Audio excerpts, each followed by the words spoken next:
أعوذ بالله من الشيطان الرجيم. بسم الله الرحمن الرحيم. وإلى مدين أخاهم شعيبا قال يا قوم اعبدوا الله ما لكم من إله غيره صدق الله العظيم. إن الله وملائكته يصلون على النبي يا أيها الذين آمنوا صلوا عليه وسلموا تسليما. محبت سے پڑھیے گا الصلاۃ والسلام علیک یا رسول اللہ وعلی آلک واصحابک یا حبیب اللہ یا رحمتا للعالمین یا خاتم النبیین. سامعین محترم، آج ہمارا ماشاءاللہ سے انوار قرآن کے سلسلے کا 19واں لیکچر ہے. آج ماشاءاللہ سے ہم لوگ 9واں پارہ جو ہے وہ شروع کریں گے. سامعین محترم، کل کا تھوڑا سا رہ گیا تھا تو وہ بھی ایک واقعہ ہے. حضرت شعیب علیہ السلام کے حوالے سے، اللہ تعالیٰ کے پیغمبر ہیں. جیسے آپ نے کل کے لیکچر میں سنا تھا حضرت نوح علیہ السلام، حضرت لوط علیہ السلام، حضرت ہود علیہ السلام کے واقعات سنے تھے، تو آج ہم سنیں گے حضرت شعیب علیہ السلام کا واقعہ. اللہ تعالیٰ نے فرمایا اور مدین بھی کہتے ہیں اس کو، مدینہ بھی کہتے ہیں عربی میں، فرمایا کہ اس شہر کی طرف ان کے ہم قوم شعیب علیہ السلام کو بھیجا. انہوں نے فرمایا اے میری قوم، اللہ کی عبادت کرو، اس کے سوا تمہارا کوئی معبود نہیں. بے شک تمہارے پاس تمہارے رب کی طرف سے روشن دلیل آ گئی، تو ناپ اور تول پورا کرو، لوگوں کو ان کی چیزیں کم کر کے نہ دو، اور زمین میں اس کی اصلاح کے بعد فساد نہ پھیلاؤ، یہ تمہارے لیے بہتر ہے اگر تم ایمان لاؤ. جیسے تمام انبیاء کرام تشریف لے کر انہوں نے اپنی قوم کو اصلاح دی، اصلاح کا رستہ سکھایا، کامیابی کا رستہ بتایا، انہوں نے اللہ کی وحدانیت کے بارے میں بتایا. اسی طرح حضرت شعیب علیہ السلام نے بھی اللہ تعالیٰ کی عبادت کرنے کا ان کو کہا، اور روشن دلیل مطلب جو اللہ تعالیٰ نے احکامات دیے ان کے بارے میں بتایا. فرمایا کہ ان کی جو قوم تھی نا، وہ ناپ تول میں بہت کمی کرتی تھی. جیسے آج بھی اکثر لوگ ہم جاتے ہیں تو دیکھتے ہیں کہ لوگ ناپ تول میں کمی کرتے ہیں کسی نہ کسی انداز میں، اور لوگوں کو چیزیں کم دیتے ہیں، مطلب دکھاتے ہو رہے ہیں اور کوالٹی کچھ اور دکھاتے ہیں، اور جب ہمارے پاس وہ چیز آتی ہے تو وہ کچھ اور حالت میں ہوتی ہے. اور پھر فرمایا زمین میں فساد مت پھیلاؤ. تو حضرت شعیب علیہ السلام نے پھر فرمایا، یہ تھے حضرت ابراہیم علیہ السلام کی اولاد میں سے، اور ان کی دادی ماں جو تھیں حضرت لوط علیہ السلام کی بیٹی تھیں. صحیح ہے. اور آپ بنی اسرائیل کے انبیاء میں سے نہیں تھے، مطلب ان سے پہلے آپ تشریف لے کر آئے تھے. تو آپ نے بہت زیادہ لوگوں کو فرمایا کہ بھئی اللہ تعالیٰ سے ڈرو اور نہیں کرو، یہ نہ ہو کہ تم پر عذاب نازل ہو جائے. پھر اللہ تعالیٰ فرماتا ہے ہر راستے پر یوں نہ بیٹھو کہ راہگیروں کو ڈراؤ، اللہ کے راستے سے ایمان لانے والوں کو روکو، اور تم اس میں ٹیڑھا پن تلاش کرو. یاد کرو جب تم تھوڑے تھے تو اس نے تمہاری تعداد میں اضافہ کر دیا، دیکھو فسادیوں کا کیسا انجام ہو. یہ کچھ لوگ ایسے تھے کہ جو مدین کے راستے میں بیٹھ جاتے تھے اور راہگیروں کو کہتے تھے کہ مدین میں توبہ نعوذ باللہ ایک جادوگر ہے، شعیب علیہ السلام کے بارے میں کہتے تھے، اور لوگوں کو لوٹ لیا کرتے تھے. تو اللہ تعالیٰ نے فرمایا تم یاد کرو تم تھوڑے تھے، تمہیں بہت کر دیا، غریب تھے امیر کر دیا، کمزور تھے طاقتور بنا دیا. نعمتوں کا تقاضا ہے کہ تم اس کا شکریہ ادا کرو اور اللہ پر ایمان لے آؤ. یہ شکریہ ادا کرنے کا ہے. ہمیں بھی جیسے فرمایا جا رہا نا کہ ہم بھی شکریہ ادا کریں، اللہ نے ہمیں اتنی نعمتوں سے نوازا تو ہم بھی اس کے معاملات کو سیکھیں اور ان پر عمل کریں. سامعین محترم، ایسے ہی بزرگان دین کی سوانح عمریاں اور خصوصاً نبی پاک صلی اللہ علیہ وسلم کے اوصاف حمیدہ کا مطالعہ بہترین عبادت ہے. اسے تقوی رب کا خوف اور عبادت کا ذوق پیدا ہوتا ہے. انبیاء کرام کے واقعات بتانے کا یہ مقصد تھا. سامعین محترم، 9واں پارہ شروع، پہلی آیت میں اللہ پاک فرماتے ہیں اس کی قوم کے متکبر سردار کہنے لگے اے شعیب ہم ضرور تمہیں اور تمہارے ساتھ والے مسلمانوں کو اپنی بستی سے نکال دیں گے، یا تم ہمارے دین میں آ جاؤ. فرمایا کیا اگرچہ ہم بیزار ہوں. حضرت شعیب علیہ السلام فرماتے ہیں کیا ہم بیزار ہوں تمہارے دین سے، پھر بھی تم ہمارے اپنے دین کی دعوت دو گے، حالانکہ یہ تو بت پرستی ہے اور اللہ تعالیٰ نے بت پرستی سے منع کیا. یہ قوم کے سردار تھے نا، یہ بہت تنگ کیا کرتے تھے. جتنے بھی انبیاء کرام ہوئے نا ان کی، اب دیکھ لینا جب تک مسلمان حکمران رہنما اچھے اور نیک اعمال کرتے ہیں تو نیچے والی عوام جو ہے وہ بھی کرتی ہے، اور اگر اوپر مسلمان حکمران یا حکمران حاکم بھی اچھے نہیں ہوں گے تو ان کے جو نیچے لوگ ہیں وہ بھی ان کے کردار بھی پھر خراب ہوں گے. جیسے ان کے سرداروں کے کردار خراب تھے اور وہ ٹھیک نہیں تھے تو نیچے عوام بھی پھر عیش و عشرت کی زندگی بسر کرتے تھے، اور ان کے لیے بھی اللہ والوں کی باتیں کوئی اہمیت نہیں رکھتی تھیں. تاریخ گواہ ہے جب اوپر والے لوگ چودھری جسے کہتے ہیں نا، پنڈ کا چودھری صحیح ہو جائے تو نیچے سارا صحیح ہو جاتا ہے. اسی طرح اگر وہ صحیح ہو جائیں تو ایسے ہی ہوا نا کہ جب سردار ایمان لے کر آئے تو نیچے زیادہ لوگ ایمان لے کر آئے. صحیح ہے نا. تو یہ بھی چیزیں بہت زیادہ اہمیت کی حامل ہیں. اگر آپ امیر ہیں، آپ باس ہیں، آپ کسی کمپنی کے باس ہیں، آپ کچھ ایسا کام کرتے ہیں کہ آپ کے نیچے بہت سے لوگ ہیں، تو اگر آپ کوشش کریں جتنے آپ اچھے کام کریں گے تو آپ کے نیچے امپلائیز جو ہیں، آپ کے گھر میں کام کرنے والے، یا آپ اگر ٹیچر ہیں تو آپ کے اسٹوڈنٹس وہ بھی اچھا کام کریں گے. لیکن اگر آپ برے کام کریں گے تو نیچے والے لوگ بھی پھر برائی ہی کریں گے، ان کا سارا خمیازہ آپ کے اوپر ہوگا. پھر فرمایا بے شک پھر تو ضرور ہم اللہ پر جھوٹ باندھیں گے اگر اس کے بعد بھی ہم تمہارے دین میں آئیں، جبکہ اللہ نے ہمیں اس سے بچایا ہے، اور ہم مسلمانوں میں کسی کا کام نہیں کہ تمہارے دین میں آئے مگر یہ کہ ہمارا رب اللہ چاہے. اب یہاں پہ حضرت شعیب علیہ السلام نے اپنی قوم کا جواب سن کر ان سے فرمایا کیا ہم تمہارے دین میں اگرچہ ہم تم سے بیدار ہوں؟ اس نے کہا پھر بھی تم ہمارے دین میں آ رہے ہو. تو آپ نے فرمایا نہیں، ہم تو ایک رب کو ماننے والے ہیں اور ایک رب کی ہی عبادت کرتے ہیں. فرمایا یاد رہے کہ گمراہ ہونے سے نبی علیہ السلام ہمیشہ خارج ہیں، کیونکہ وہ کبھی بھی گمراہ نہیں ہو سکتے، وہ قطعی معصوم ہے اور شیطان انہیں گمراہ نہیں کر سکتا. اللہ پاک نے بھی شیطان سے کہا تھا نا کہ بے شک میرے بندوں پر تیرا کچھ قابو نہیں ہوگا. سامعین محترم پھر آگے چلتے ہیں، اور اللہ کے انبیاء جو ہوتے ہیں نا وہ اللہ پاک کا پیغام پہنچاتے رہتے ہیں اور کبھی بھی اس سے پیچھے نہیں ہٹتے، اور وہ بڑے ہی بااعتماد شخصیات ہوتے ہیں. فرمایا اسی قوم کے کافر سردار بولے کہ اگر تم شعیب کے تابع ہوئے تو ضرور نقصان میں رہو گے. یہ جو لوگ تھے نا ہر دور میں ایسے لوگ رہے ہیں، اور آج بھی ایسے دور ہیں کہ جو کہتے ہیں کہ تم دین اسلام پر نہ چلو. تو اس دور میں بھی ایسے لوگ تھے، انہوں نے لوگوں کو بھڑکانا شروع کر دیا کہ تم نہ شعیب علیہ السلام کی بات مانو، احکام الہی پر عمل مت کرو. صحیح ہے نا جی. احکام الہیہ کی پابندی میں اپنی ناکامی سمجھنے والے ذرا غور کریں کہ یہ بیمار ذہنیت ہوتی ہے نا جو لوگوں کو اللہ تعالیٰ کے احکامات پر عمل کرنے سے روکتی ہے. جیسے لوگ کہتے ہیں جی ہم نے زکوٰۃ نہیں دینی چاہیے، رشوت کو اپنا حق سمجھتے ہیں، ناپ تول میں کمی کرتے ہیں. پردے کو کہو تو عورت کہتی ہے جی مجھے میری آزادی کے خلاف بات ہو رہی ہے. اسلامی سزاؤں کو ظلم اور بربریت کا کہا جاتا ہے. تو یہ سارے یہ لوگ ایسے ہی کرتے تھے نا، جہاں جہاں یہ جو کفار، یہود، ہنود، یہ لوگ سارے مطلب عیسائی اسی طرح یہ انکار کرتے ہیں. تو آج بھی لوگ دیکھیں نا اسلام سے متعلق چیزوں کا انکار کرتے ہیں. تو پھر کیا ہوتا ہے ان کے ساتھ، آگے سنیں ذرا. تو انہیں شدید زلزلے نے اپنی گرفت میں لے لیا تو صبح کے وقت وہ اپنے گھروں میں اوندھے پڑے رہ گئے. مطلب جنہوں نے انکار کیا، انبیاء کرام کی بے ادبی کی اور بہت زیادہ بے ادبی گستاخی کی، تو پھر ان کے اوپر عذاب الہی نازل ہوا. فرمایا پہلے ظالموں کو خوفناک چیخ نے پکڑا اور اس کے بعد زلزلے نے. صحیح ہے نا جی. یعنی کہ یہ دیکھیں یہ بڑے بڑے عذاب نازل ہوئے. آگے ذرا اور سنیں. وہ جنہوں نے شعیب کو جھٹلایا ایسے ہو گئے گویا ان گھروں میں کبھی رہے ہی نہ تھے. شعیب کو جھٹلانے والے ہی نقصان اٹھانے والے ہوئے. مطلب دیکھیں انبیاء کرام کی جن لوگوں نے، ان کی قوموں نے بدتمیزی کی، بے ادبی گستاخی کی، ان کا نام بھی صفحہ ہستی سے مٹ گیا. تو آج بھی جو لوگ بے ادبی کرتے ہیں، گستاخی رسول بن جاتے ہیں، ناموس رسالت کے اوپر نکتہ چینیاں کرتے ہیں، ناموس رسالت کو جو قانون ہے ختم نبوت کا اس کے اوپر نکتہ چینیاں کرتے ہیں اور اس کو برا بھلا کہتے ہیں، توبہ نعوذ باللہ. تو پھر دیکھیں نا آج وہ لوگ کہاں پہ ہیں.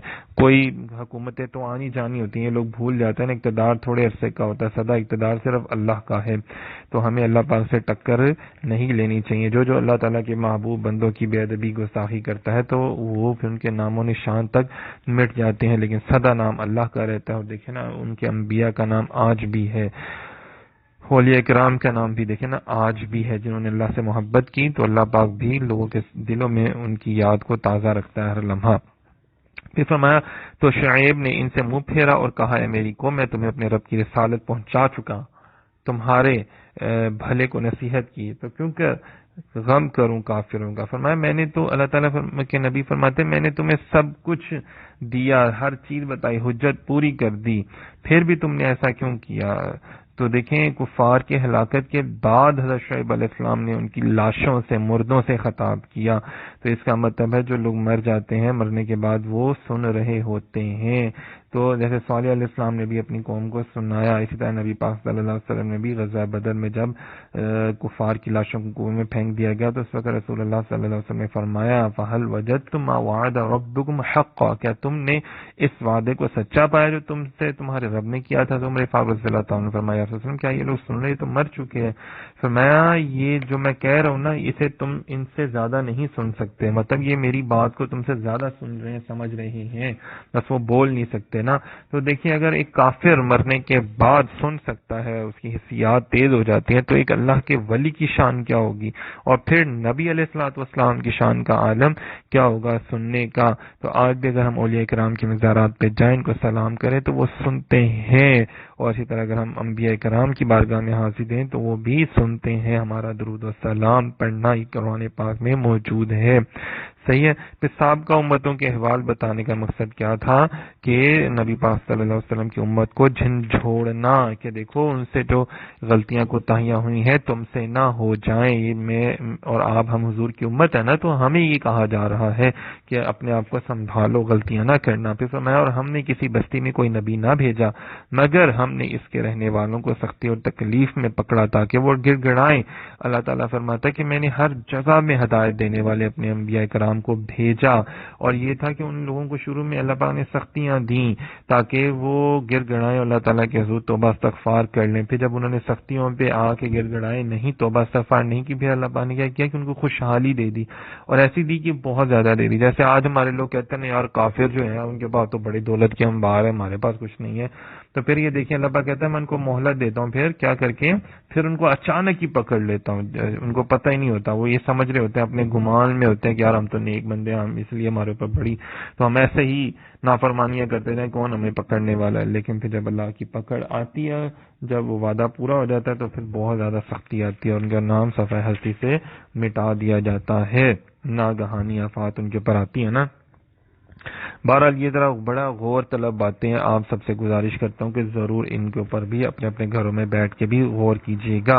اسی طرح فرمایا ہے کہ لوگ جو آج زلزلے آتے ہیں، سیلاب آتے ہیں، اس کی سائنسی تحقیقات پہ تو غور کرنا شروع کر دیتے ہیں، لیکن اللہ تعالیٰ کی بارگاہ میں جو مطلب توبہ کی طرف راغب نہیں ہوتے، رجوع نہیں کرتے، نیک اعمال میں مشغول نہیں ہوتے، بلکہ ظلم و ستم بددیانتی کو نہیں چھوڑتے، حالانکہ چھوڑ دینا چاہیے۔ جب معاشرے میں ظلم و ستم بددیانتی اور بے حیائی بڑھ جاتی ہے نا، پھر عذاب نازل ہونے کا وقت آ جاتا ہے، پھر برے ظالم حکمران بھی آپ پہ مسلط کر دیے جاتے ہیں، پھر آپ اتنی مہنگائی پر بلبلا اٹھتے ہیں کہ جناب یہ چیز نہیں مل رہی تو وہ چیز نہیں مل رہی۔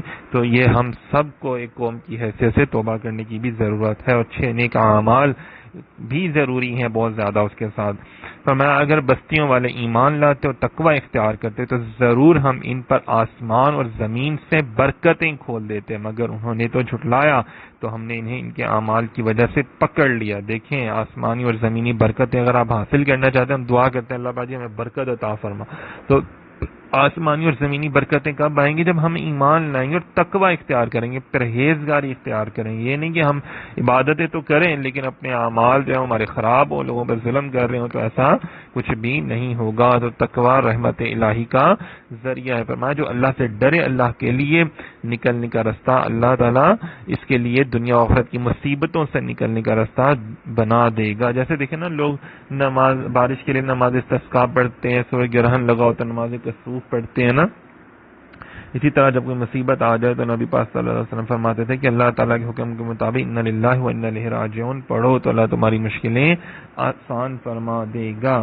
فرمایا اور یاد کرو جب تمہارے رب نے اعلان فرما دیا کہ اگر تم میرا شکر ادا کرو گے تو میں تمہیں اور زیادہ عطا کروں گا، اگر تم ناشکری کرو گے تو میرا عذاب سخت ہے۔ مطلب شکر کیا ہے کہ اللہ کے عطا کیے ہوئے اس کو آ کے اس کی مخلوق میں بانٹنا، سب سے بہترین اپنے والدین، اپنے بیوی بچے، اپنے بہن بھائی دوست احباب میں بانٹنا، خیرات کرنا جو ضرورت مند ہیں، یہ آپ کا شکر ادا کرنے کا طریقہ ہے۔ اور جب آپ کو اللہ پاک اس کے بدلے اور عطا کرے گا تو وہ آپ پھر اور زیادہ اللہ کی راہ میں بانٹیں، تو یہ آپ کا شکر ادا کرنے کا طریقہ ہے کہ لوگوں کے ساتھ حسن سلوک سے پیش آئیں۔ پھر فرمایا کیا بستیوں والے اس بات سے بے خوف ہو گئے کہ ان پر ہمارا عذاب رات کو آئے جب وہ سو رہے ہوں، یا بستیوں والے اس بات سے بے خوف ہے کہ ان پر ہمارا عذاب دن کے وقت آ جائے جب وہ کھیل میں پڑے ہوئے ہوں؟ تو اللہ تعالیٰ کا عذاب جو ہے وہ کسی بھی ٹائم آپ کو آ کے پکڑ سکتا ہے۔ دیکھیں نا کسی بھی ٹائم چوٹ لگ جاتی ہے، کسی بھی ٹائم دیکھیں گمراہی آ جاتی ہے نا، یہ گمراہ ہونا بھی عذاب ہوتا ہے۔ کہ ہم شیطان کی باتوں میں آ جائیں. فرمایا کیا وہ اللہ کی خفیہ تدبیر سے بے خوف ہیں؟ تو اللہ کی خفیہ تدبیر سے صرف تباہ ہونے والے لوگ ہی بے خوف ہوتے ہیں. اللہ تعالیٰ کی خفیہ تدبیر کیا ہے کہ پتہ نہیں، دیکھیں نا، میں اتنی عبادت تو کر رہا ہوں، پتہ نہیں اللہ پاک کو میری کون سی بات بری لگے اور میری ساری عبادت جو ہے وہ ہوا بن کے اڑ جائے. یہ کتنی بڑی بات ہے نا. حضرت جبرائیل امین ایک دفعہ آئے تو رو رہے تھے. نبی پاک صلی اللہ علیہ وسلم نے فرمایا آپ کیوں رو رہے ہیں؟ فرمایا میں نے، اللہ تعالیٰ نے جہنم کو پیدا فرمایا، میری آنکھیں اس وقت سے کبھی اس خوف کے سبب خوش نہیں ہوئی کہ مجھ سے کہیں کوئی نافرمانی نہ ہو جائے، میں جہنم میں ڈال دیا جاؤں. دیکھیں یہ مقرب فرشتے ہیں جو حضرت جبرائیل امین کی بات کر رہا ہوں، جن سے گناہ ہو ہی نہیں سکتا، لیکن وہ بھی دیکھیں اللہ تعالیٰ کے خوف سے، جہنم کے خوف سے رو رہے ہیں. اللہ تعالیٰ کی تدبیر کچھ بھی ہو سکتی ہے نا، تو ہمیں اس چیز سے دیکھنا چاہیے اللہ پاک کی، اور سوچنا چاہیے ذرا نا اپنی عبادات پہ، اور اپنے اللہ تعالیٰ کی جو نعمتیں اللہ تعالیٰ نے ہمیں عطا فرمائے اس میں آکڑنا غرور نہیں کرنا چاہیے. پھر فرمایا اور کیا وہ لوگ جو زمین والوں کے بعد اس کے وارث ہوئے، انہیں اس بات نے بھی ہدایت نہ دی کہ اگر ہم چاہیں تو ان کے گناہوں کے سبب انہیں پکڑ لیں اور ہم ان کے دلوں پر مہر لگا دیتے ہیں تو وہ کچھ نہیں سنتے. مطلب اللہ پاک فرماتا ہے کہ اگر وہ اچھی باتیں نہیں سن رہے، اس کا مطلب سمجھ جائیں آپ کہ ان کے اوپر مہر لگی ہوئی ہے. نبی پاک صلی اللہ علیہ وسلم کو اللہ پاک تسلی دے رہے ہیں کہ آپ کی ہر طرح سے انہیں نصیحت کرنے کے باوجود بھی اگر یہ لوگ ایمان نہیں لاتے تو آپ غم نہ کریں، آپ کی تبلیغ کے مؤثر ہونے میں کوئی کمی نہیں ہے، بلکہ اصل بات یہ ہے کہ انہیں کفر و ہٹ درمی کی سزا دینے کے لیے ہم نے ان کے دلوں پر مہر لگا دی. مہر لگ جانا بھی اور اچھائی اور بھلائی کے کاموں سے دور ہو جانا اور برائی اور شیطانیت کے نزدیک چلے جانا بھی کیا ہے، یہ بھی اللہ تعالیٰ کا عذاب ہے. یہ مہر لگ جانا ہے نا. جیسے آج ہم کسی کو کہتے ہیں 10 دفعہ بھی کہتے ہیں تو وہ نئی کاموں کی طرف نہیں آتا، تو سمجھ جائیں گے اس کے اوپر مہر ہے. ہاں یہ کہ پھر ہم ان کی ہدایت کے لیے دعا کر سکتے ہیں، باقی اللہ پاک کی زیادہ قبول فرمائے. پھر فرمائے یہ بستیاں ہیں جن کے احوال ہم تمہیں سناتے ہیں، اور بے شک ان کے پاس ان کے رسول روشن دلائل لے کر تشریف لائے تو وہ اس قابل نہ ہوئے کہ اس پر ایمان لے آتے جسے پہلے جھٹلا چکے تھے. اللہ یوں ہی کافروں کے دلوں پر مہر لگا دیتا. فرمایا اے محبوب، اللہ تبارک و تعالیٰ نے یہ 5 بستیاں جو ہے نا جن کی بات کی جا رہی ہے، قوم نوح، قوم ہود، قوم صالحہ، قوم لوط اور قوم شعیب، جن کو اللہ تعالیٰ نے رسول بھیجے، جن کے پاس روشن دلائل ان کے دیے، لیکن پھر بھی انہوں نے انکار کیا. تو پھر کیا ہوا؟ اور وہ ایمان نہیں لے کر آئے نا. ہاں بس کچھ لوگ ایمان لے کر آئے، لیکن زیادہ تر لوگوں نے انکار کیا، جھٹلایا ان کو. اللہ تعالیٰ فرماتا ہے محبوب آپ پریشان نہ ہوں، آپ نے بھی اپنی جو ڈیوٹی ہے وہ پوری کی ہے. پھر فرمایا ہم نے ان کے اکثر لوگوں کو وعدہ پورا کرنے والا نہ پایا، بے شک ہم نے ان میں اکثر کو نافرمان ہی پایا. مطلب کچھ لوگ تو ایمان لے کر آتے تھے لیکن زیادہ لوگ جو تھے وہ بے ادب اور گستاخ ہو جاتے تھے. پھر فرمایا پھر ان کے بعد ہم نے موسیٰ کو اپنی نشانیوں کے ساتھ فرعون اور اس کی قوم کی طرف بھیجا تو انہوں نے ان نشانیوں پر زیادتی کی تو دیکھو فسادیوں کا کیا انجام ہوا. پھر اللہ تعالیٰ نے ان 5 انبیاء کرام کے بعد موسیٰ علیہ السلام کا ذکر کیا. چھٹا یہ قصہ ہے نا، موسیٰ علیہ السلام کا پہلے بھی قصہ بیان ہو چکا ہے، یہ دوبارہ بیان کیا جا رہا ہے کہ حضرت موسیٰ علیہ السلام کے واقعے کو پہلے بھی اللہ تعالیٰ نے ذکر فرمایا. اللہ تعالیٰ نے ان کو معجزات عطا فرمائے، اور پھر کیا فرمایا کہ اللہ تعالیٰ نے ان کو روشن ہاتھ اور ایک عصا عطا فرمایا تھا نا جو اژدہی کی شکل میں بن جاتا تھا. تو اللہ تعالیٰ یہاں فرما رہے ہیں کہ ہم نے ان کو اپنی نشانیاں دے کر اور پھر فرعون کے بعد بھیجا، مطلب معجزات دے کر کہ جاؤ اور آپ ان کو تبلیغ کرو. تو دیکھو اے نبی پاک صلی اللہ علیہ وسلم آپ نگاہ بصیرت سے دیکھیں گے پھر فسادیوں کا کیسا انجام ہوا. مطلب کیا ہوا؟ فرعون کو دیکھو نا، ڈبو کے مار دیا گیا نا پھر جب اس نے فساد کیا اور موسیٰ علیہ السلام کی باتوں کو نہ مانا. سامعین محترم، حضرت ابراہیم علیہ السلام کی اولاد میں سے ہیں حضرت موسیٰ علیہ السلام، اور ان کے والد کا نام عمران تھا، اور حضرت موسیٰ علیہ السلام حضرت یوسف علیہ السلام کی وفات سے 400 برس بعد تشریف لے کر آئے اور آپ کی عمر 120 سال ہوئی. صحیح ہے. اور فرعون کون تھا جی؟ فرعون کا نام جو تھا نا اصل نام ولید بن مصعب بن زیان تھا. فرعون اصل میں ایک شخص کا نام تھا، پھر دور جاہلیت میں مصر کے ہر بادشاہ کا لقب ہونا شروع ہو گیا فرعون. صحیح ہے جی. تو پھر اسی طرح فرمایا آگے، اور موسیٰ نے فرمایا اے فرعون میں رب العالمین کا رسول ہوں. دیکھیں کتنی بڑی بات ہے نا، دعوت دے رہے ہیں اسلام لانے کی ان کو، کن کو؟ کفار و مشرکین و فرعون کو.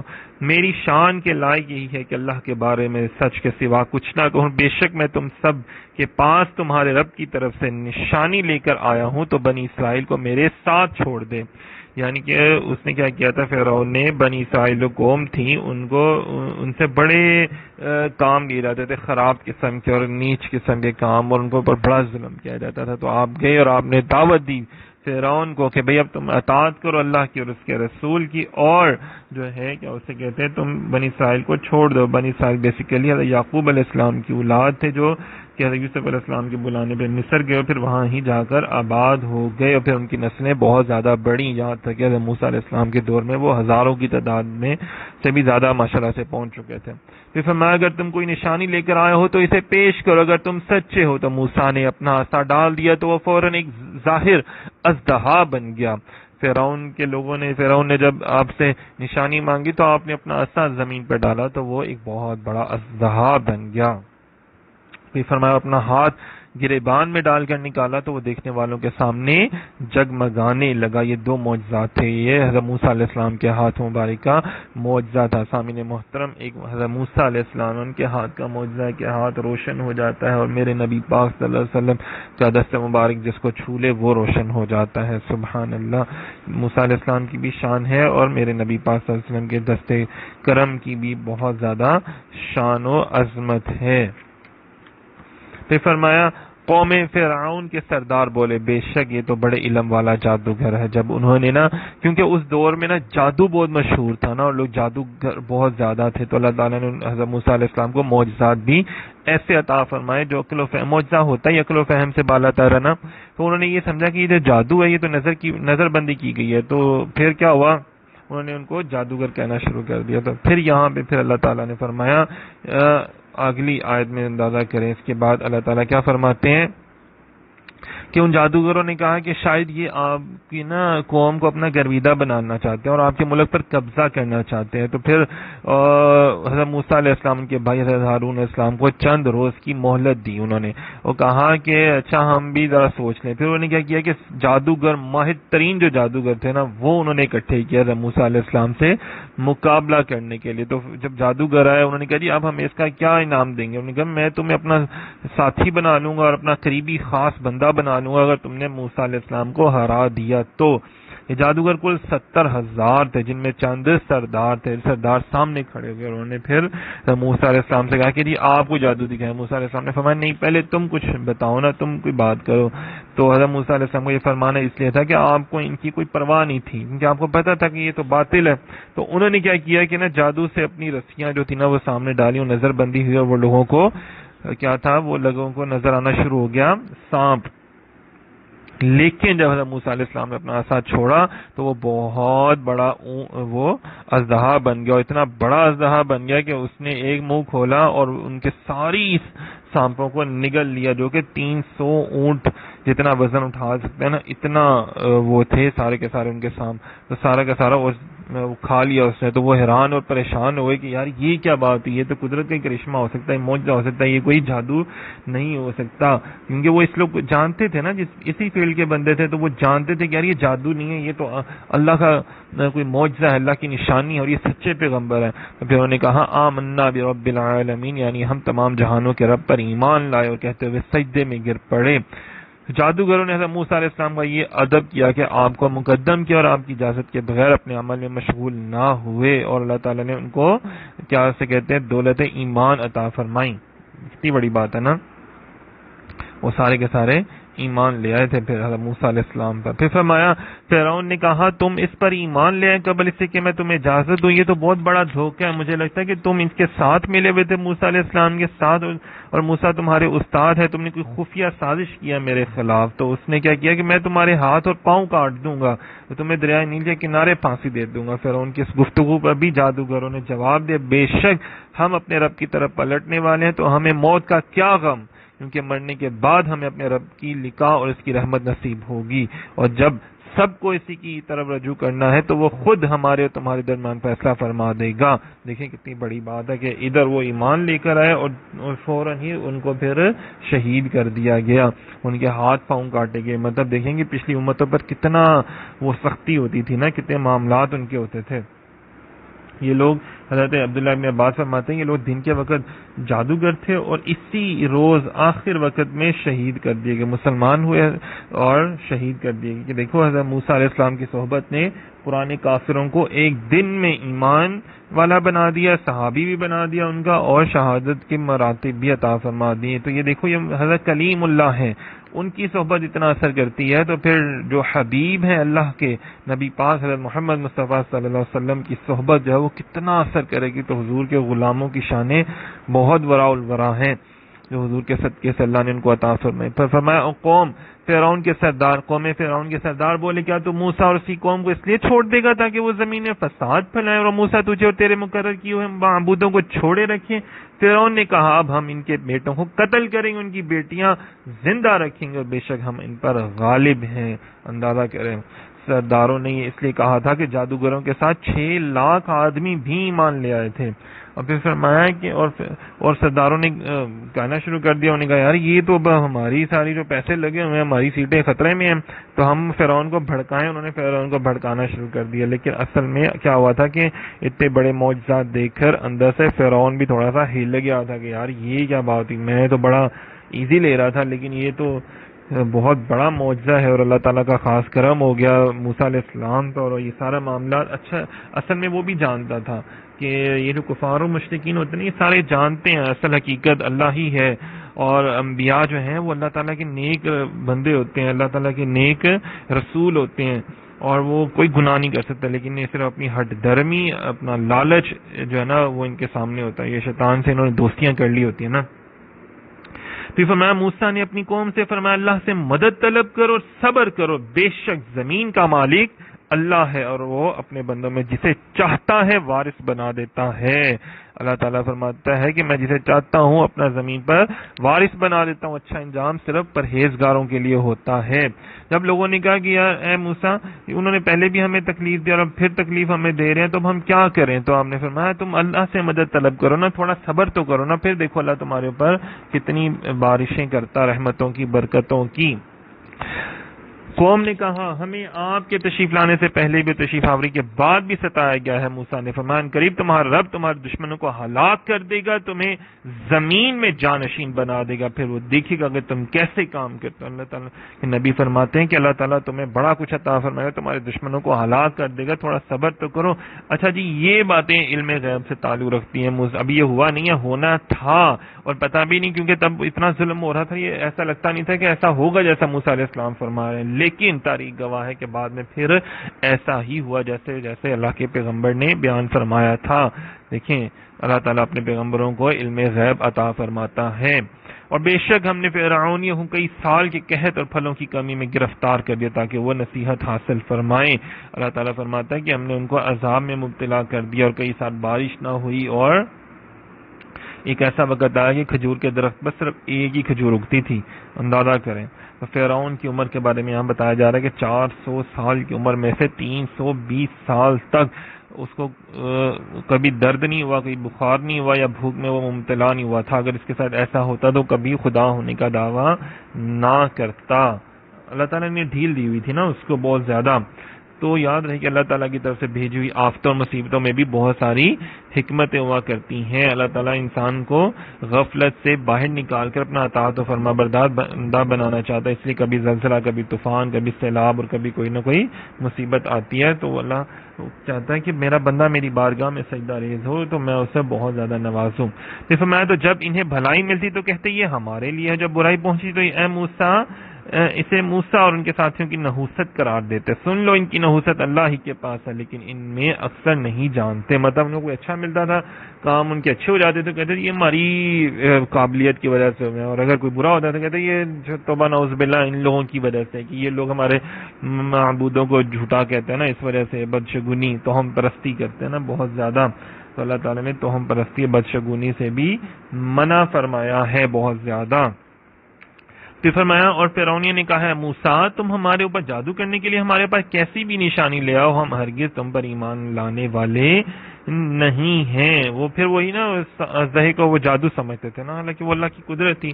تو پھر اللہ تعالیٰ نے کیا کیا، تو ہم نے ان پر طوفان اور ٹڈی اور پسو یا جوئیں اور مینڈک اور خون کی جدا جدا نشانیاں بھیجی تو انہوں نے تکبر کیا اور مجرم قوم تھے. دیکھیں جب انہوں نے عہد شکنی کی نا اللہ تعالیٰ کے نبی سے، جھٹلایا، بہت زیادہ برا بھلا کہا، تو اللہ پاک نے پھر ان کے اوپر کیا اسے کہتے ہیں عذاب بھیجا. پہلے یہ فرعون کے جو ماننے والے تھے ان کو قبطی کہا جاتا ہے، تو قبطیوں کے گھروں میں اللہ پاک نے اتنا پانی بھیجا کہ وہ لوگ کھڑے ہو سکتے تھے، بیٹھ بھی نہیں سکتے تھے، جو بیٹھتا تھا وہ ڈوب جاتا تھا نا، نہ ہل سکتے تھے، نہ کھا پی سکتے تھے. یہ 7 دن یہ عذاب رہا. تو انہوں نے کہا کہ جناب ہم توبہ کرتے ہیں، وعدہ کرتے ہیں، ہم ایمان لے آئیں گے، آپ بھی بس دعا کریں اللہ کے حضور کی یہ ختم ہو جائے.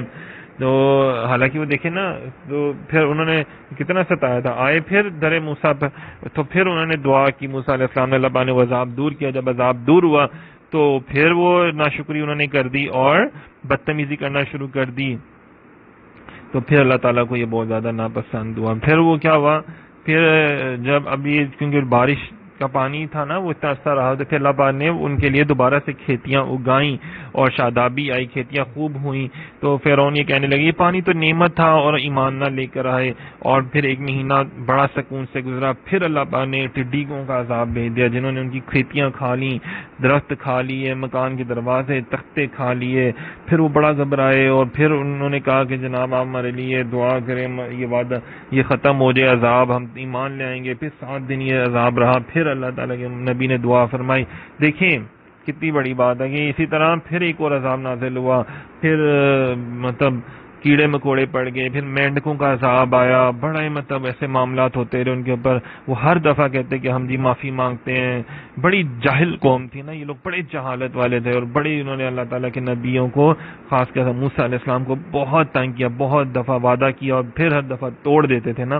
پھر ایک کیا ہوا کہ آخر میں ان کے ساتھ کیا ہوا کہ خون آنا شروع ہو گیا ہر چیز میں، پانی، نہروں، چشموں میں. اچھا یہ جو عذاب آتے تھے نا یہ قبطیوں پر آتے تھے، حالانکہ بنی اسرائیل بھی ان کے ساتھ ان کے گھروں میں رہ رہے ہوتے تھے، یا ساتھ والے گھروں میں گلیوں میں ان کے اوپر کوئی بھی عذاب نہیں آتا تھا. کوئی ایک مینڈک ان کے پاس نہیں آتا تھا، کوئی جوئیں یا جانور ان کے پاس نہیں آتے تھے. صحیح ہے. پھر یہاں تک کہ پانی اسی برتن میں بنی اسرائیل کے بندے نے پانی پیا، اور اسی برتن میں جب قبطی پانی پیتا تھا تو وہ خون بن جاتا تھا. دیکھیں کتنی بڑی بات ہے. انہوں نے کہا آپ اپنے منہ میں پانی ڈال کے ہمارے منہ میں ڈالیں. تو جب بنی اسرائیل نے اپنے منہ، ان کے لوگوں نے اپنے منہ میں پانی ڈالتے تھے وہ پانی ہوتا تھا، لیکن جب وہ پانی ان کے منہ میں جاتا تھا تو وہ پھر خون بن جاتا تھا. اس طرح کی عذاب نازل کیے تھے اللہ نے ان کے اوپر. پھر دیکھیں نا ان کی سرکشی بھی بہت زیادہ بڑھ گئی تھی نا، بہت زیادہ انبیاء کرام کو انہوں نے، موسیٰ علیہ السلام کو تنگ کیا تھا. دیکھ لینا آج بھی جو لوگ ناموس رسالہ اور ختم نبوت کے والے سے تنگ کرتے ہیں اور مومن مسلمانوں کو، اسلام کو خاص کر برا دیتے ہیں، تو پھر دیکھیں ان کے ملکوں میں کتنے کتنے فسادات ہوتے ہیں، ان کے ملکوں میں کیا کیا معاملات خراب ہوتے ہیں. یہ تو ہمارا یہاں پہ ہے نا کہ میڈیا، ہمارے اسلامی ممالک میں ایک بات ہو جائے تو بہت اچھالتے ہیں، اور وہاں پہ ان کا میڈیا اتنا انہوں نے اپنا اسٹرانگ رکھا ہوا ہے کہ ہزاروں لاکھوں ان کے واقعات ہوتے ہیں، لیکن وہ کبھی بھی نہیں دکھاتے. اور اس طرح ہمارے لوگ کہتے ہیں دیکھو جی ہم ہی جاہل ہیں، وہ تو نہیں جاہل. تو نعوذ باللہ معاذ اللہ. تو اسی طرح مسلمانوں، اسلام کو اور خاص کر پاکستانیوں کو برا بھلا کہتے ہیں. پھر فرمایا جب ان پر عذاب واقع ہوتا تو کہتے ہیں موسیٰ ہمارے لیے اپنے رب سے دعا کرو اس وعدے کے سبب جو اس کا تمہارے پاس ہے، بے شک اگر آپ ہم سے عذاب اٹھا دو گے تو ہم ضرور آپ پر ایمان لائیں گے، ضرور ہم بنی اسرائیل کو تمہارے ساتھ کر دیں گے. لیکن دیکھیں 5 قسموں کا عذاب آیا تھا ان کے اوپر، لیکن اس کے باوجود بھی انہوں نے ہدایت نہیں حاصل کی، جھوٹ بولا نا. پھر یہاں پہ دیکھیں کہ اگر کوئی مشکل وقت آتی تھی تو وہ اللہ کے نبی کے پاس جاتے تھے، اور اللہ تعالیٰ نے اس کو شرک نہیں فرمایا. کتنی بڑی بات ہے نا. تو فرمایا میں تو تیرے رب کا بھیجا ہوں تاکہ میں تجھے ایک پاکیزہ بیٹا عطا کروں. حضرت جبرائیل امین نے جب مریم علیہ السلام کو کہا تھا تو یہ دیکھیں یہ اللہ کے حکم سے ہے. صحیح ہے نا. اگر آج ہم اولیاء کرام بزرگان دین کی بارگاہ میں حاضر ہوتے ہیں، ان سے دعائیں کرواتے ہیں اپنی مشکلوں کے لیے، تو شرک اور بدعت نہیں ہے. مطلب قرآن پاک سے ثابت ہے کہ اللہ کے نبی کے پاس جانا اور نیک بندوں کے پاس جا کر دعائیں کروانا، کیا ہمارے لیے دعا کریں اللہ تعالیٰ ہمارے لیے آسانیاں پیدا کر دے، تو یہ جائز ہے. ایسے حضور علیہ السلام کی پاک بارگاہ میں بھی لوگ حاضر ہوا کرتے تھے. صحیح ہے نا. اس کے بے شمار ایسے واقعات ہیں جن میں سے کوئی بھی مشکل پیش آتی تو حضور علیہ السلام کی بات سے صحابہ کرام فرماتے ہیں ہم رجوع کرتے اور اللہ تعالیٰ ہماری مشکلات دور کر دیتا اور حاجتیں ہماری پوری ہو جاتی. جیسے جنگ بدر میں حضرت عکاشہ رضی اللہ تعالیٰ کی تلوار ٹوٹ گئی تو نبی پاک صلی اللہ علیہ وسلم کی بارگاہ میں حاضر ہوئے، حضور نے ان کو ایک لکڑی کی چھڑی دے دی. کہتے ہیں کہ جب میرے ہاتھ میں آئی تو وہ تلوار بن گئی اور وہ تلوار بہت عرصہ ان کے پاس رہی. تو یہ دیکھیں نا جیسے ایک صحابی رسول صلی اللہ علیہ وسلم حضرت قتادہ رضی اللہ عنہ کی آنکھ تیر لگنے سے باہر آ گئی تو وہ نبی پاک صلی اللہ علیہ وسلم کی بارگاہ میں آئے تو انہوں نے حضور سے آنکھ مانگ لی. تو حضور نے انہیں آنکھ عطا کر دی، مطلب ان کی آنکھ ڈھیلا واپس لگایا اور اپنا لعاب دہن لگایا تو وہ دوبارہ سے جڑ گئی۔ دیکھیں صحابہ کرام کوئی مسئلہ پیش آتا تھا تو بارش بھی نہیں ہوتی تھی تو پھر بھی حضور کی بارگاہ میں حاضر ہو جاتے تھے۔ ایک دفعہ کہیں پانی نہیں مل رہا تھا، حضور کی بارگاہ میں آئے، حضور علیہ السلام نے اپنا دستے مبارک دیکھیں پیالے میں ڈالا تو چشمے ابل پڑے اور 1400 لوگوں نے پانی پیا تھا وہ۔ تو یہ دیکھیں کہ مدد مانگنا کوئی بری بات نہیں ہے۔ پھر جب ہم ان سے اس مدت تک کے لیے عذاب اٹھا لیتے جس تک انہیں پہنچنا تھا، وہ فوراً عہد توڑ دیتے۔ یہ دیکھیں نا وہی بات اللہ تعالیٰ فرماتا ہے کہ ہم نے ان کو حکومت دی، ان کو مشرق و مغرب میں پھیلایا، لیکن اس کے باوجود بھی انہوں نے ہماری جو ہے وہ نافرمانی کی، بہت زیادہ نافرمانی کی تھی ان لوگوں نے۔ دیکھیں اللہ تعالیٰ کو نافرمان لوگ کتنے برے لگتے ہیں، ہمیں بھی یہ سوچنا چاہیے نا ہماری جو لوگ ہیں کتنے نافرمان ہیں نا، کتنے اللہ تعالیٰ کے معاملات کو چھوڑ دیتے ہیں، کوتاہیاں کرتے ہیں۔ پھر فرمایا ہم نے بنی اسرائیل کو دریا سے پار کر دیا تو ان کا گزر ایک ایسی قوم کے پاس سے ہوا جو اپنے بتوں کے آگے جم کر بیٹھے ہوئے تھے۔ انہوں نے کہا کہ اے موسیٰ ہمارے لیے بھی کوئی ایسا معبود بنا دو۔ تو استغفر اللہ معاذ اللہ، کہ دیکھو کتنی افسوس کی بات ہے کہ ادھر موسیٰ علیہ السلام کو بچا کے لائے ہیں کبتیوں سے، فرعونیوں سے، اور یہاں پہ جب وہ آئے تو انہیں دیکھا کہ یار کوئی بت کی پوجا کر رہے ہیں تو ہمیں بھی کوئی ایسا بت بنا دیں، ہم بھی اس کی پوجا کرنا شروع کر دیں۔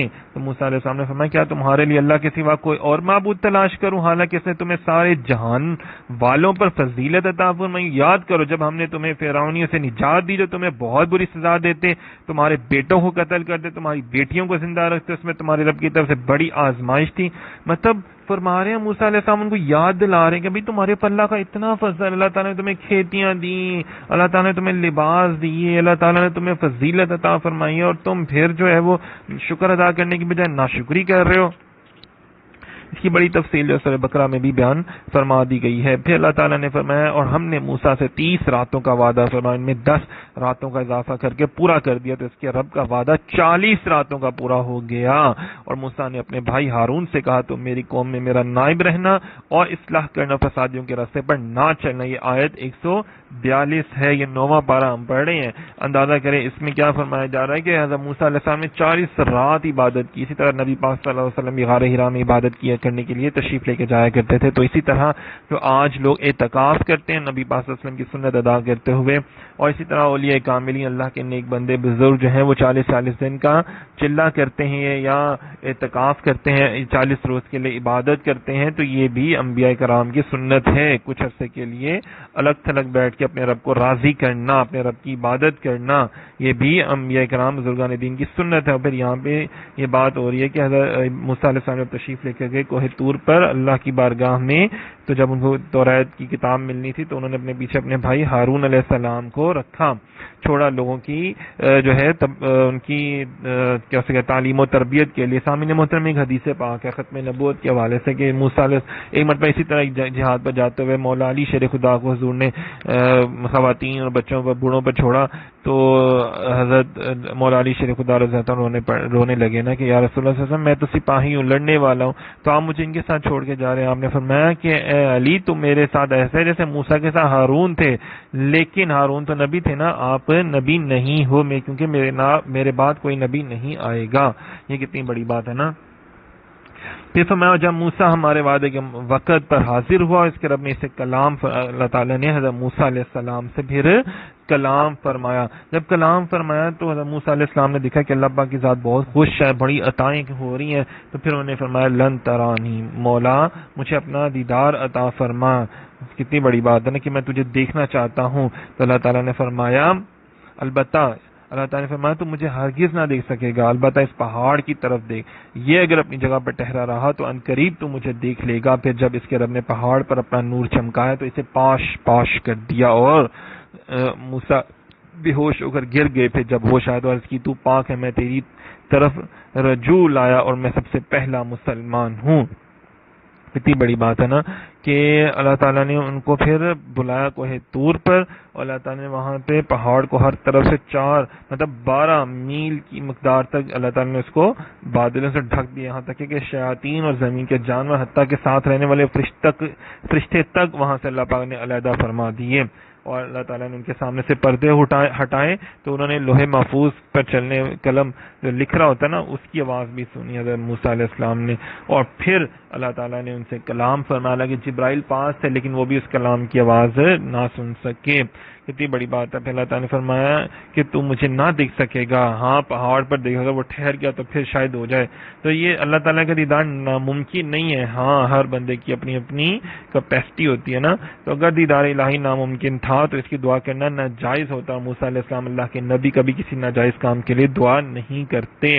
تو میں اے رب, میرے رب مجھے اپنا جلوہ دکھا تاکہ میں تیرا دیدار کر سکوں. کتنی بڑی بات ہے نا سامعین محترم. تو بہت سے ایسے لوگ ہیں, یہ اس کی بھی بات ہم پہلے ویسے کر چکے ہیں سورہ نام میں کہ اللہ تعالیٰ نے اپنا دیدار جنت میں کیسے کیسے کروائے گا. پھر فرمایا, اللہ نے فرمایا اے موسیٰ میں نے اپنی رسالت تو اپنے کلام کے ساتھ تجھے لوگوں پر منتخب کر لیا, تو جو میں نے تمہیں عطا فرمایا اسے لے لو, شکر گزاروں میں سے ہو جاؤ. پھر فرمایا کہ اور ہم نے اس کے لیے تورات کی تختیوں میں ہر چیز کی نصیحت, ہر چیز کی تفصیل لکھ دی. فرمایا اسے مضبوطی سے پکڑو, اپنی قوم کو حکم دو کہ وہ اس کی اچھی باتیں اختیار کریں, قریب میں تمہیں نافرمانوں کا گھر دکھا دوں گا. مطلب دیکھیے اس میں تمام عزیمت, رخصت اور جائز و مستحب کام بھی بیان کر دیے گئے. تورات میں فرائض, نوافل, مباح کام بھی سارے بیان کر دی گئے. اور تورات میں نبی پاک صلی اللہ علیہ وسلم کی بہت زیادہ شانیں بھی جو ہے نا وہ بھی بیان کی گئی, تمام احکام شریعت بھی بیان کیے گئے.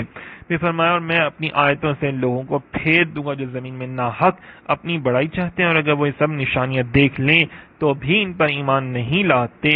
مطلب دیکھیں نا کفار ایسے, اس دور میں بھی ایسے لوگ تھے جو اپنے غرور اور تکبر کی وجہ سے ایمان نہیں لے کر آتے تھے اور دوسروں کو حقیر جانتے تھے. دوسروں کو حقیر جاننا ہی تکبر ہوتا ہے نا. تو تکبر جو ہے وہ اللہ تعالیٰ کو کسی بھی حال میں کبھی بھی پسند نہیں ہے. حضرت موسیٰ علیہ السلام تورات لے کر آئے اور انہوں نے اس تورات کو جھٹلایا, جیسے کفار اور مشرکین مکہ, یہود و نصارہ نے قرآن پاک کو جھٹلایا بعد میں. اب یہ فرمایا موسیٰ کے پیچھے اس کی قوم نے اپنے زیورات سے ایک بے جان بچڑے کو معبود بنا لیا جس کی گائے جیسی آواز تھی. اب دیکھیں جب موسیٰ علیہ السلام ادھر آپ تورات آپ کو مل رہی ہے اور دوسری طرف کیا معاملہ ہو رہا تھا کہ قوم میں ایک سامری بندہ تھا جس نے کیا کیا تھا کہ حضرت جبرائیل امین کے گھوڑے کو اس نے چلتے ہوئے دیکھا تو اس نے ان کے قدموں کی جو مٹی تھی نا وہ اٹھا لی اور اس نے سونے جو تھے جواہرات جو تھے نا ان کو اکٹھا کر کے پگھلا کے ایک گائے کا بچہ بنا دیا نا, بچڑا بنا دیا اس نے. اور اس کے اوپر جب وہ گھاس ڈالی جو کہ حضرت جبرائیل امین کے گھوڑے کی سم کے نیچے سے لی ہوئی تھی تو وہ اس کے اثر سے وہ گوشت اور خون میں تبدیل ہو گیا, مطلب وہ بولنے لگا نا. اور اس نے کہا کہ تم آؤ اس کی پوجا کرو نا. لیکن کچھ عرصے بعد ہی ان کو یہ احساس ہو گیا کہ ہم تو یہ بہت غلط کام کر رہے ہیں. موسیٰ علیہ السلام نے تو ہمیں ایک اللہ کی عبادت کرنے کے لیے کہا تھا اور ہم بہت بے وقوف تھے اور کم عقل تھے کہ ہم یہ بات سمجھ ہی نہ سکیں. اور پھر حالانکہ اللہ تعالیٰ جو ہے وہ علیم و خبیر اور ہادی ہے, اور اللہ تعالیٰ نے نبی کے واسطے سے ہم سے کلام بھی فرمایا اور ہم اتنے گمراہ ہو گئے. تو پھر جب موسیٰ علیہ السلام آئے ان کو پتہ چلا تو وہ بہت غصے میں آ گئے اور انہوں نے دیکھے نا پھر حضرت ہارون علیہ السلام پر انہوں نے اپنا غصہ اتارا کہ تم نے کیا کیا. تو انہوں نے کہا کہ نہیں میں نے نہیں کیا تھا. حالانکہ اللہ تعالیٰ نے بھی پھر فرمایا کہ موسیٰ یہ ہارون علیہ السلام نے نہیں کیا بلکہ اس سامری نے یہ لوگوں کو اس کام کے لیے کیا تھا. دیکھیں آج بھی لوگ جیسے ہیں نا جو انبیاء کرام کی تعلیم و تربیت کو چھوڑ کے لوگ کہتے ہیں نہیں جی ہماری طرف آؤ, برے کام کرو, برے لوگوں کی طرف بڑھاتے ہیں. اور کتنی بڑی بات ہے نا. تو بہرحال یہ واقعہ جو ہے وہ بیان کیا جا رہا ہے کہ سامری جو تھا نا اسے جادو کے ذریعے یا اور لوگوں کو بھٹکایا, وسوسے ڈالے اور بہت زیادہ برا کام کیا. اچھا جی یہاں پہ ایک بات کی جا رہی ہے کہ جب ہارون علیہ السلام پر آپ غصہ فرما رہے تھے تو انہوں نے کہا کہ آپ میرے اوپر اس طرح غصہ نہ کریں, یہ نہ ہو کہ یہ جو قوم ہے نا یہ ہماری کہ یہ اس کا میرے اوپر مذاق بڑھانا شروع کر دینا. مطلب مذاق لوگ کہتے ہیں نا کہ یار اس کے اوپر مصیبت آ رہی ہے, اچھا ہوا وہ تو ہے ہی اس قابل تھا. اور لوگ پھر اس کی بڑی جب کسی کے اوپر مشکل آتی ہے تو سمجھتے ہیں کہ یار یہ تو بڑی اچھی بات ہے، اس کے اوپر مشکل آئی ہے، ہاں اس کے ساتھ ایسے ہی ہونا چاہیے تھا نا، کسی کی چوری ہو جائے، کسی کا کاروبار ٹھپ ہو جائے، کسی گاڑی کا نقصان ہو جائے، چلان ہو جائے تو جو اس سے ناراض ہوتے ہیں لوگ بڑی خوشی کا اظہار کرتے ہیں، بلکہ بعض حضرات جو کہ زور سے زیادہ باتونی اور بے عمل ہونے کے باوجود اپنے آپ کو بڑا پہنچا ہوا سمجھ بیٹھتے ہیں، ہاں دیکھا ہم نے تو کہا تھا نا، ایسا ہوا نا، دیکھا اس کے ساتھ یہ ہو گیا، اس کے ساتھ وہ ہو گیا، تو اپنے آپ کو پتہ نہیں کیا سمجھنا شروع کر دیتا ہے۔ فرمایا جو اپنے بھائی کی شماتت نہ کر، یعنی اس کی مصیبت پر اظہار مسرت نہ کر، خوش نہیں ہو، کیونکہ اللہ تعالیٰ اس پر رحم کرے گا، تجھے پھر اللہ تعالیٰ اس میں مبتلا کر دے گا۔ تمہارا کوئی بھائی بہن مسلمان اگر کسی مشکل میں پیش آئے اور تم اس کا مذاق اڑاتے ہو تو پھر کیا ہوگا، اس مذاق کا نشانہ اور اس مشکل کا نشانہ پھر تم بن جاؤ گے۔ پھر انہوں نے فرمایا بے شک وہ لوگ جنہوں نے بچڑے کو معبود بنا لیا، ان قریب انہیں دنیا کی زندگی میں ان کے رب کا غضب اور ذلت پہنچے گا، ہم بہتان باندھنے والوں کو ایسا ہی بدلہ دیتے ہیں۔ پھر ان کے بعد عذاب بھی آیا نا بہت زیادہ، مطلب انہوں نے ایک نیا کام دین میں شروع کر دیا جو کہ نہ موسیٰ علیہ السلام نے فرمایا تھا اور نہ ہی حضرت ہارون علیہ السلام نے فرمایا تھا۔ سامعین محترم، دین میں جو نیا کام کیا جائے اس کو بدعت کہتے ہیں۔ بدعت دو قسم کی ہوتی ہیں، ایک بدعت حسنہ، بدعت سیئہ۔ بدعت حسنہ یہ ہے کہ وہ نیا کام جو کسی سنت کے خلاف نہ ہو، نیا ہو لیکن اس سے دین کو کوئی نقصان نہ پہنچتا ہو، اور بدعت سیئہ یہ ہے کہ دین میں کوئی ایسا طریقہ ایجاد کر لینا کہ جس کی اصل کتاب مطلب قرآن میں بھی موجود نہ ہو اور نبی پاک صلی اللہ علیہ وسلم کی سنت یا حدیث میں بھی نہ ہو، اور اس کی وجہ سے شریعت کا کوئی حکم بھی تبدیل ہو رہا ہو، تو وہ بدعت حرام ہے۔ صحیح ہے نا جی۔ اور پھر فرمایا یہ جو لوگ آج کل ہر چیز کو بدعت شرک کی رٹ لگائے رکھتے ہیں تو وہ ذرا سوچنے، غور و فکر کرنے کی ضرورت ہے۔ اور پھر فرمایا وہ لوگ جنہوں نے برے اعمال کیے پھر ان کی بات توبہ کر لی، ایمان لے تو بے شک اس توبہ و ایمان کے بعد تمہارا رب بخشنے والا ہے۔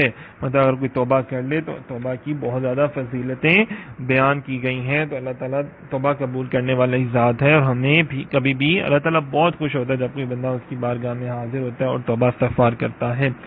اور جب موسیٰ علیہ السلام کا غصہ تھم گیا تو اس نے تختیاں اٹھا لی، ان کی تحریر میں ہدایت اور رحمت ہے ان کے لیے جو اپنے رب سے ڈرتے ہیں۔ جب موسیٰ علیہ السلام کو پتہ چلا نا کہ انہوں نے بتوں کی پوجا شروع کر دی ہے تو وہ تشریف جب لائے، انہوں نے تختیاں زمین پر رکھی اور موسیٰ علیہ السلام کو سر سے پکڑ لیا تھا انہوں نے۔ تو جب ان کا غصہ ٹھنڈا ہوا تو انہوں نے دو کام کیے، توراۃ کی تختیاں جو زمین پر رکھی تھی وہ دوبارہ سے اٹھا لی اور اپنے بھائی کے لیے دعا کی۔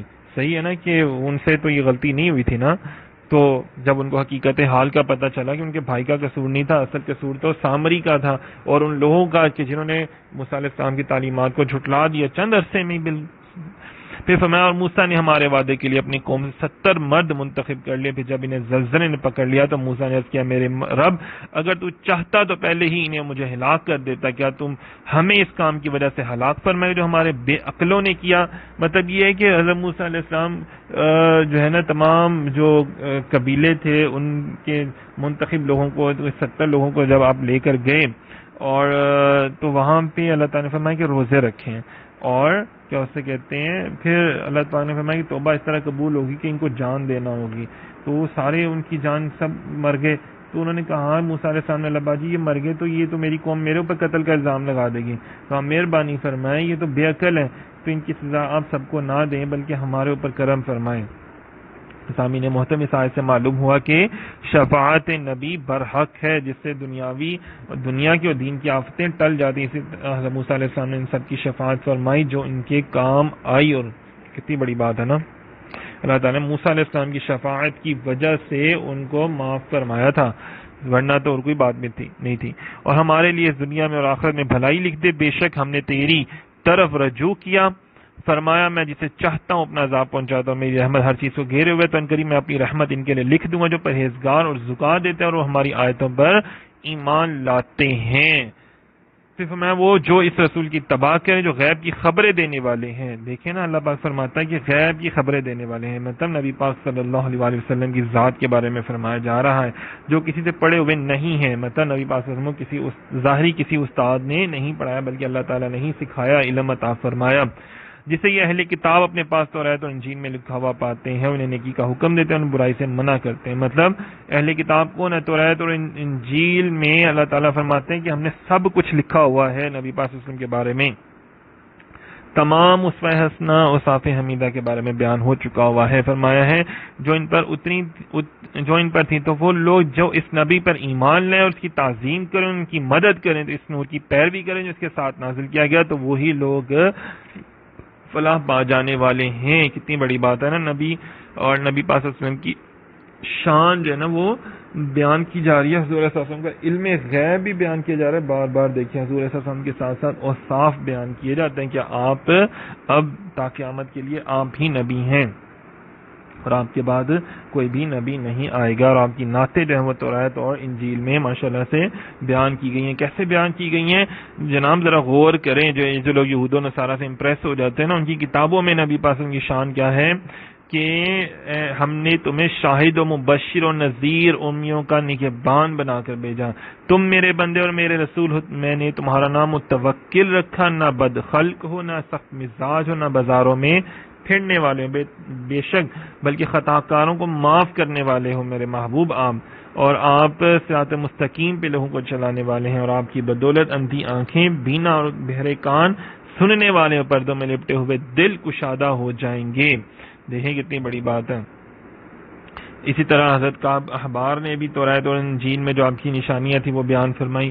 پھر اور صحابہ کرام نے بھی. پھر آج کے دور میں اگر دیکھا جائے تو 1931 کی چھپی ہوئی بائبل یوحنا کی انجیل میں بھی فرمایا کہ میں باپ سے درخواست کروں گا کہ وہ تمہیں دوسرا مددگار بخشے گا کہ ابد تک تمہارے ساتھ رہے. مددگار پر حاشیہ ہے مطلب وکیل اور شفیع. اور وہ کون ہے؟ نبی پاک حضرت محمد مصطفیٰ صلی اللہ علیہ وسلم. مطلب شفیع بھی ہوں گے، شفاعت کرنے والے، اور وکیل بھی ہوں گے. حضرت عیسیٰ علیہ السلام نے بیان فرمایا اور دنیا کا سردار خاص یہ انجیل میں بیان کیا گیا، مجھ میں اس کا کچھ نہیں، مطلب میں ان کے جیسا نہیں ہوں. عیسیٰ علیہ السلام فرما رہے ہیں. اسی طرح آج کے دور میں بھی اگر دیکھا جائے انجیل اور تورات کے جو نسخے پڑے ہوئے نا، تو اس میں بھی نبی پاک صلی اللہ علیہ وسلم کی شانیں بیان کی گئی ہیں بہت زیادہ. یہ ہم سب کو پڑھنی چاہیے اور تاکہ ہم لوگوں کو بیان کر سکیں، بتا سکیں.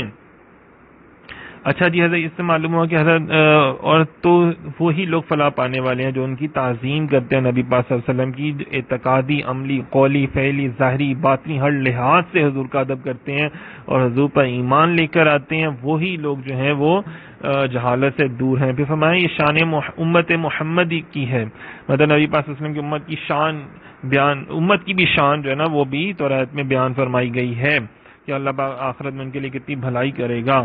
سبحان اللہ. اور ساتھ ہی اپنے حبیب صلی اللہ علیہ وسلم کے فضائل اور امت مرحومہ کے مناقب بھی فرمائے اللہ تعالیٰ نے تورات اور انجیل میں بیان فرمائے. مطلب صحابہ کرام کی بھی بیان فرمائے نا. اللہ تعالیٰ فرماتا ہے کہ ان کی صفت تورات میں اور صفت انجیل میں بھی موجود ہیں صحابہ کرام کی شانیں. پھر فرمایا کہ تم فرماؤ اے لوگوں میں تم سب کی طرف اللہ کا رسول ہوں جس کے لیے آسمانوں اور زمین کی بادشاہت ہے، اس کے سوا کوئی معبود نہیں، وہی زندہ کرتا وہی مارتا ہے. تو ایمان لاؤ اللہ اور اس کے رسول پر جو نبی ہیں، کسی سے پڑے ہوئے نہیں ہیں. اللہ اور اس کی تمام باتوں پر ایمان لاتے ہیں، ان کی پیروی کرو تاکہ تم ہدایت پا جاؤ. اگر ہدایت پانا چاہتے ہو تو تمہیں یہ کام سارے کرنے پڑیں گے. اور موسیٰ کی قوم سے ایک گروہ وہ ہے جو حق کی راہ بتاتا ہے اور اسی کے مطابق انصاف کرتا ہے. مطلب موسیٰ علیہ السلام کی قوم میں سے عبداللہ ابن السلام رضی اللہ تعالیٰ کا ذکر کیا گیا ہے کہ وہ حق پر تھے اور نبی پاک صلی اللہ علیہ وسلم پر ایمان لے کر آئے، لوگوں کو حق کی طرف پھر انہوں نے بلانا شروع کر دیا. جس میں ہم نے انہیں 12 قبیلوں میں تقسیم کر کے الگ الگ جماعت بنا دی. موسیٰ علیہ السلام کے والے سے نا پھر انہوں نے ایک پتھر لیا اور پتھر پہ 12 چشمے جاری ہو گئے. ہر گروہ نے اپنے پینے کی جگہ کو پہچان لیا اور ہم نے ان پر بادلوں کا سایہ کیا اور من و سلوہ اتارا. دیکھیں اب اللہ تعالیٰ بیان فرما رہے ہیں کہ جو اللہ تعالیٰ نے ان کے اوپر اپنی نعمتیں نازل کی، ان کو اپنی نعمتوں سے نوازا، یہ اللہ ان کو بیان فرما رہے ہیں. اور بھی فرمایا یاد کرو جب ان سے فرمایا گیا کہ اس شہر میں سکونت اختیار کرو، اس میں جو چاہو کھاؤ اور یوں کہو ہماری بخشش ہو، اور شہر کے دروازے میں سجدہ کرتے ہوئے داخل ہو جاؤ تو ہم تمہاری خطائیں معاف کر دیں گے اور نیکی کرنے والوں کو ان قریب اور زیادہ عطا فرمائیں گے. تو ان میں سے ظالموں نے جو بات ان سے کہی گئی تھی اسے دوسری بات سے بدل دیا تو ہم نے ان پر آسمان سے عذاب بھیجا کیونکہ وہ ظلم کرتے تھے. اللہ پاک دیکھو حکم دے رہا ہے کہ بھئی اطاعت کرو، تمہیں اتنی نعمتیں عطا فرمائی ہیں تو تمہیں بھی تو چاہیے نا اطاعت کرنا. تو ان میں سے بھی جن لوگوں نے بے ادبی کی تو پھر ان پر عذاب نازل ہوا. فرمایا کہ اس میں کتنے لوگ تھے، اور وہ عذاب طاعون کی وبا تھی جس سے ایک ساتھ میں 24,000 اسرائیلی فوت ہو گئے تھے. تو دیکھیے نا کہ ان کے اوپر پھر عذاب بھی بڑے بڑے نازل ہوئے تھے. سامعین محترم، یہ عذاب کی آیتیں پڑھ کر تو روح بھی کانپ اٹھتی ہے. تو اللہ تعالیٰ مجھے اور آپ کو، ہم سب کو دین محمدی صلی اللہ علیہ وسلم پر عمل کرنے کی توفیق عطا فرمائے، حق سچ کی پر چلنے کی اللہ پاک ہمیں توفیق عطا فرمائے، اور ہر طرح کے جھوٹ، غیبت اور بدعمالیوں سے اللہ پاک ہمیں بچائے. اور اچھی بات سن کر آپ ضرور آگے شیئر کیا کریں، لوگوں کو بتایا کریں. بہت شکریہ، جزاک اللہ.